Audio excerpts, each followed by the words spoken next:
Hello everyone. Oceanography की series को आगे कंटिन्यू करते हुए आज हम पढ़ेंगे ओशियन वेव्स के बारे में।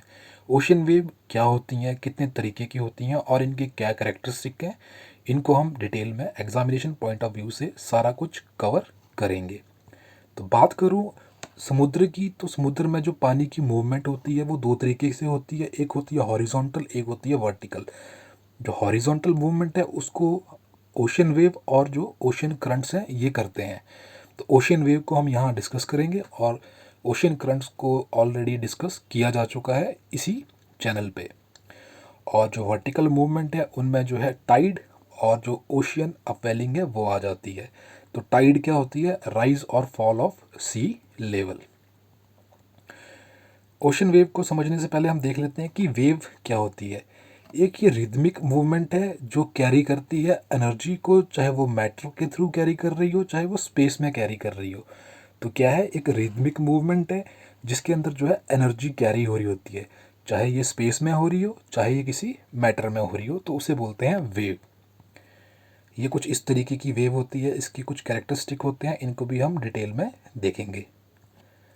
बात करूं ओशियन वेव की, तो ओशियन वेव क्या है? एक अंडुलेटरी मोशन ऑफ सरफेस वाटर है जो कि समुद्र में है। तो उसकी जो अंडुलेटरी मोशन है उसको बोलते हैं ओशियन वेव्स। देखेंगे हम कि ये जो मोशन है ये किस तरीके से सेटअप होती है। तो उससे पहले डिस्कस कर लेते हैं पार्ट्स ऑफ वेव क्या क्या होते हैं। तो एक होता है क्रेस्ट, एक होता है ट्रफ। तो क्रेस्ट जो होता है हाईएस्ट पार्ट ऑफ वेव है और जो लोवेस्ट पार्ट है वो उसको बोलते हैं ट्रफ। तो ये देख लीजिए, ये है हाईएस्ट पार्ट तो क्रेस्ट होगा और ये जो लोवेस्ट पार्ट है ये जो होगा ट्रफ होगा। बात करूँ वेवलेंथ की, तो वेवलेंथ क्या है? डिस्टेंस है बिटवीन टू क्रेस्ट और ट्रफ जो कि एडजेसेंट है। तो ये देख लीजिए, ये क्रेस्ट एक ये रहा तो अगला वाला ये रहा, तो ये जो है ये वेवलेंथ है। या फिर जो दो ट्रफ के बीच में एडजेसेंट जो है तो इनके बीच में जो डिस्टेंस है ये वेवलेंथ है। बात करूं वेव हाइट की, तो वेव हाइट क्या है? ये वर्टिकल डिस्टेंस है between the lowest part and the highest part of the wave. तो ये देखिए वेव हाइट, यहाँ से लेके ये तो यहाँ तक जो है ये क्या है? वेव हाइट है। अगर आप चैनल पे नए हैं तो चैनल को सब्सक्राइब कर लें और साथ ही बेल आइकन की नोटिफिकेशन को प्रेस कर लें ताकि आगे आने वाले जितने भी लेक्चर्स हैं उनकी नोटिफिकेशन जो है आपको भी मिल सके। बात करूं फ्रीक्वेंसी की, तो फ्रीक्वेंसी से मेरा मतलब है कि number of complete wave occur over a given period of time from a given point. तो इसको जो नापा जाता है साइकिल पर सेकंड में नापा जाता है। तो ये देखिए, मान लीजिए ये एक मैं फ्रेम ले रहा हूँ, पर सेकंड जो है कितनी जो वेव्स हैं, ये कंप्लीट वेव है एक ये वाली, तो पर सेकंड इस एरिया में जो है कितनी वेव्स पास हो रही हैं उसे बोलते हैं फ्रीक्वेंसी। बात करूँ एम्पलीट्यूड की, तो एम्पलीट्यूड क्या है? जो वेव हाइट मैंने आपको समझाई थी, अगर उसको आप हाफ कर दोगे तो वो रह जाएगा एम्पलीट्यूड। तो ये देखिए, ये वेव हाइट थी पूरी और इसको आधा कर दिया तो ये रह गया एम्पलीट्यूड। बात करूँ वेव पीरियड की, तो ये क्या है? वो टाइम है जो वेव को चाहिए, क्रेस्ट जो है वेव का, उसको ए पॉइंट से बी पॉइंट पहुंचने में कितना टाइम लगता है। तो देखिए, मान लीजिए ये ए पॉइंट है, इसको यहाँ पहुंचने में कितना टाइम लग रहा है, तो इसको बोलते हैं वेव पीरियड। अब जितनी भी जो ओशियन में जो वेव्स हैं वो जो क्रिएट होती हैं वो मोस्टली जो है जो हवा चलती है उसके ऊपर जो विंड होती है, जितनी स्पीड की विंड होगी उस तरीके से जो है वेव्स बनती हैं। तो मोस्टली जो ओशियन में वेव्स हमें देखने को मिलती है वो हवा जो चलती है उसकी वजह से जो फ्रिक्शन बनता है, पानी का जो सरफेस है और जो हवा के बीच में फ्रिक्शन बनता है, और उसी की वजह से क्या है पानी जो है फ्लो करना शुरू कर देता है विंड की डायरेक्शन में। लेकिन यहाँ पर एक एक्सेप्शन है, जो सुनामी है ना वो कभी भी जो विंड की वजह से नहीं आती। सुनामी भी एक वेव क्रिएट करती है लेकिन वो आती कैसे है? जब जो हमारा ओशियन का सी बेड है ना वहाँ पर कोई भी वॉल्केनिक एक्टिविटी हुई, अर्थक्वेक का लैंडस्लाइड हुई वहाँ पर, तो उसकी वजह से जो वाटर कॉलम हिलेगा और जो वेव बनेगी उसे बोलते हैं सुनामी। तो ये याद रखना, सुनामी हमेशा जो है अर्थक्वेक वगैरह जो फिनोमिनन होते हैं सी बेड पे, उससे बनती है, ना कि विंड से। और बाकी सारी वेव्स जो हैं वो विंड के थ्रू बनती हैं। तो ये देख लीजिए, इस तरफ को विंड आ रही है तो ये अपने साथ जो है पानी को भी लेके आ रही है। अब देखिए, मैंने बताया आपको ना कि जब when wind flows over the surface of ocean, तो ये फ्रिक्शन बनाती है, जिसकी वजह से पानी जो है हवा की डायरेक्शन है उसमें मूव करना शुरू करता है, और जाके जो है ये एक जगह पे पाइल अप होना शुरू हो जाता है। और जैसे जैसे पाइल अप होगा तो इसकी जो है हाइट बढ़ेगी ऊपर, है ना। जैसे मान लीजिए, ये देखिए, ये हवा इस पानी को लेके जा रही थी, ये पानी लेके आ रही है पीछे से, और एक जगह पे मान लीजिए यहाँ इकट्ठा कर दिया हवा ने, और जो ऑटोमेटिकली इसकी जो हाइट है सराउंडिंग वाटर से ये काफ़ी ऊपर हो गई है। और ये फिर क्या होगा, यहाँ पर इसके ऊपर जो है ग्रेविटेशनल फोर्स लगेगी, इस जो ये पाइल अप वाटर है, तो ये उसकी वजह से ये नीचे को आएगा। जैसे ही ये नीचे को आएगा तो पानी में जो है एक अंडुलेटरी मोशन शुरू हो जाएगी, उसी को वेव बोलते हैं। तो मैंने समझाया आपको कि हवा ने क्या किया, पानी को पाइल अप किया और उसका लेवल ऊपर किया, फिर ग्रेविटी ने नीचे खींचा और जो है वेव्स बना दी। तो इस तरीके से जो है विंड वेव्स को पैदा करती हैं। बात करूं वेव लेंथ जो होती है, मैंने आपको बताई, जो वेव पीरियड होता है और जो वेव हाइट होती है, ये तीनों जो हैं इंक्रीज़ करती हैं अगर वेलोसिटी जो है हवा की इंक्रीज, जितनी ज़्यादा हवा उतनी ज़्यादा वेव लेंथ, उतना ज़्यादा वेव पीरियड, उतनी ज़्यादा वेव हाइट। तो ये इस तरीके से है, ठीक है ना। तो wind velocity is directly proportional to the wavelength, wave period and wave height. अब देखिए, जो ओशन वेव्स होती हैं उसमें क्या है बेसिकली, देखिए किस तरीके से, जो मतलब ये देखिए, ये ओशन वेव है।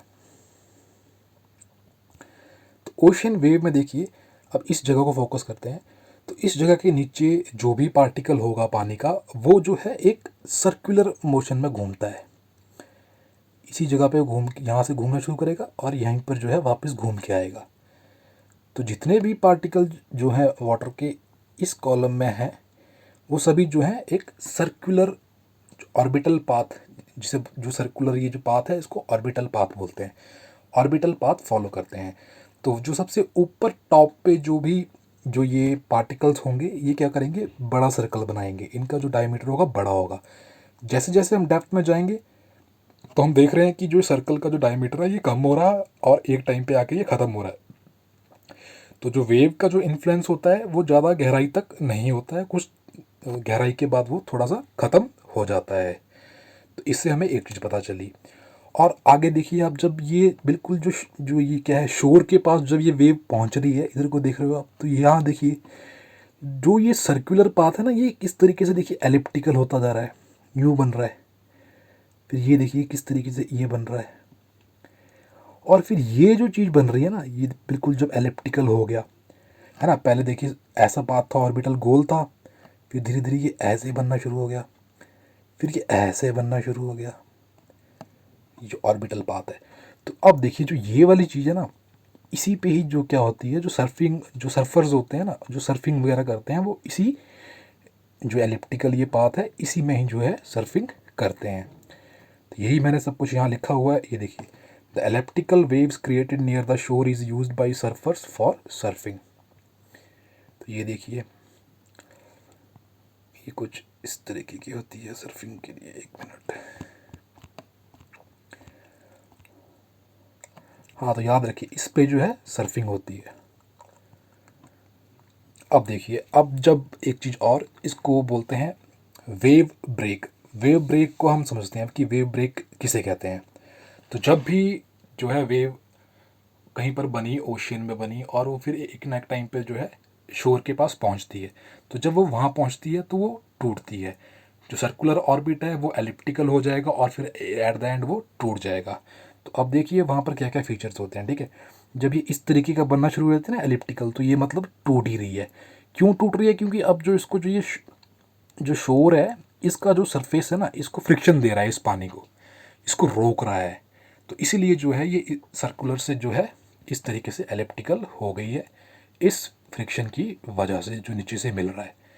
और धीरे धीरे जो है ये टूट जाएगी बिल्कुल, और इस तरीके से पानी को बीचीज़ में आगे तक लेके आएगी। तो जो पानी आगे को ये बीच चीज़ में आ रहा है तो इसको बोलते हैं स्वैश।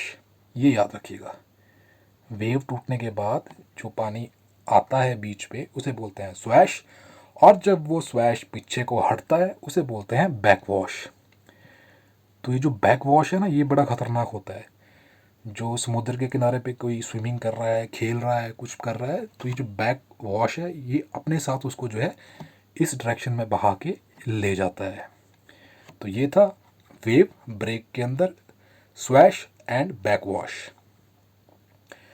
अब बात करते हैं ओशियन, जो पानी है, जो सारा पानी जितना भी है उसके अंदर कौन कौन सी वेव्स, किस तरीके की वेव्स जो हैं क्रिएट होती हैं। तो सबसे पहले बात करेंगे हम कैपिलरी या फिर रिपल वेव जिन्हें बोलते हैं।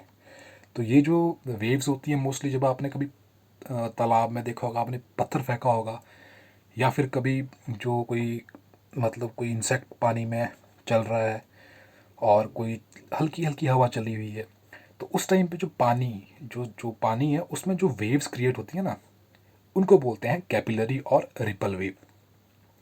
ये जो वेव्स होती हैं इनकी वेवलेंथ जो होती है बहुत ही लेस देन 2 सेंटीमीटर होती है, बहुत छोटी वेवलेंथ होती है, और जो इनका इन्फ्लुएंस होता है ना वो थोड़ी सी जो डेप्थ होती है वहाँ तक फील होता है।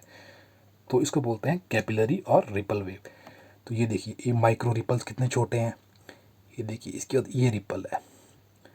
ठीक है, अब बात करूँ चॉप की, तो चॉप में देखिए जो वेवलेंथ हो जाएगी वो 1 से 10 मीटर की हो जाएगी, और जो इनका इन्फ्लुएंस है वो थोड़ा शैलो एरिया तक देखने को हमें मिलेगा। चॉप कब दिखता है हमें, जब स्ट्रॉन्ग विंड्स जो हैं किसी ओशन बॉडी पे या किसी पानी वाली सतह पे जब बहती हैं स्ट्रॉन्ग विंड्स, तो हमें चॉप दिखता है। तो ये देखिए रिपल्स के बाद ये रहा चॉप। और फिर अगला है स्वेल। तो स्वेल में देखिए वेवलेंथ 100 मीटर तक हो गई है, और जो इसका इन्फ्लुएंस है ना, जितनी जो वेवलेंथ है उसका आप हाफ कर दीजिए, तो उसका जो इन्फ्लुएंस है उतनी डेप्थ तक जो है फील होगा। और ये साइक्लोन्स जो होते हैं और जो थंडर स्टॉर्म होते हैं ना, उनकी वजह से जो है मोस्टली स्वेल्स देखने को मिलते हैं। तो इस तरीके से होते हैं स्वेल्स। ये देखिए, बात करूं सुनामी की, तो सुनामी को हार्बर वेव भी बोलते हैं। मैंने आपको बताया ही कि ये कैसे बनती है। ये विंड की एक्शन से नहीं बनती है, ये बनती है नीचे कोई भी डिस्टर्बेंस हो ओशन बेड पे, चाहे वॉल्केनो हो, लैंडस्लाइड हो, अर्थक्वेक हो, तो इनकी वजह से क्या है, एक पूरा वाटर कॉलम जो है वो हिलता है, और उसके हिलने की वजह से क्या होगा, जो ये है वेव क्रिएट होती है। तो सुनामी की जो आप वेव लेंथ देखोगे ना, वो होती है 20 से लेके 300 300 प्लस किलोमीटर। तो कितनी बड़ी मतलब कि इसकी वेव लेंथ है। तो अगर कोई शिप सुनामी के ऊपर चल रहा है ना, तो शिप को तो पता भी नहीं चलेगा कि नीचे सुनामी बह रही है। तो इतनी बड़ी इसकी वेवलेंथ होती है। और जब ये शोर पे पहुंचती है तो देखिए किस तरीके से जो है ये, कि जैसे मैंने कहा था ना आपको कि वो जब फ्रिक्शन मिलेगा नीचे से तो वो ऊपर को किस तरीके से खड़ी होती है, एलिप्टिकल पाथ बनाती है। तो ये देखिए यहाँ पर सुनामी की पावर, और कितना इसने अपना जो है हाइट इंक्रीज कर दी है। तो इसे बोलते हैं सुनामी। तो ये सब था ओशियन वेव्स के बारे में। अगर आपकी कोई भी क्वेरी है तो आप फेसबुक पेज पे जाइए, इन्जॉय लाइफ 1791 टाइप कीजिए, 1791 ज़रूर टाइप करना, और वहाँ पर आप हमें कोई भी क्वेरी कर सकते हैं वीडियो के पर्टेनिंग। फ़िलहाल के लिए इतना ही, धन्यवाद।